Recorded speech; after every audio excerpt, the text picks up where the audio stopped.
ജനഗണമനയ്ക്ക് parody ഗാനമുള്ള നാടാണ് Keralam.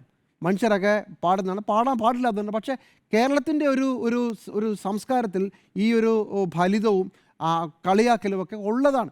V D രായപ്പൻ്റെ കാസറ്റുകൾ കേട്ടാണ് ഒരു തലമുറ മുഴുവൻ വളർന്നത്. ഏതൊക്കെ പള്ളിപ്പാട്ടുകൾ, ഏതൊക്കെ ഭക്തിഗാനങ്ങൾ, ഏതൊക്കെ കളിയാക്കാൻ ഉപയോഗിച്ചിട്ടുണ്ട്, ആരൊക്കെ അത് ചെയ്തിട്ടുണ്ട്.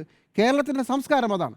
പക്ഷേ CPMൻ്റെ കൺട്രോൾ പോയപ്പോഴാണ് ഇങ്ങനൊരു വിഷയം ഉണ്ടായത്. ഇപ്പോൾ പാലസ്തീൻ്റെ കൊടി ഒരു ദേശീയ വിഷയം കൂടെ പറഞ്ഞുകൊണ്ട് CPMകാർ ശ്രദ്ധയിലേക്ക് കൊണ്ടുവരാം.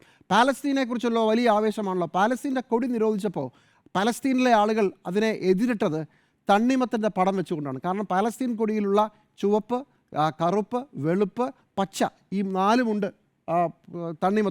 തണ്ണിമത്തനാണ്. ഇപ്പോൾ ഇസ്രായേൽ ചില സ്ഥലത്ത് പാലസ്തീൻ്റെ ഫ്ലാഗ് ഉപയോഗിക്കാൻ പറ്റില്ല.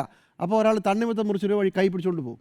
ഇങ്ങനെയാണ് ലോകത്തിൽ നിരോധനങ്ങൾക്കെതിരെ ആളുകൾ പൊരുതിയിട്ടുള്ളത്. അതും CPMന് അറിയാത്തതല്ല.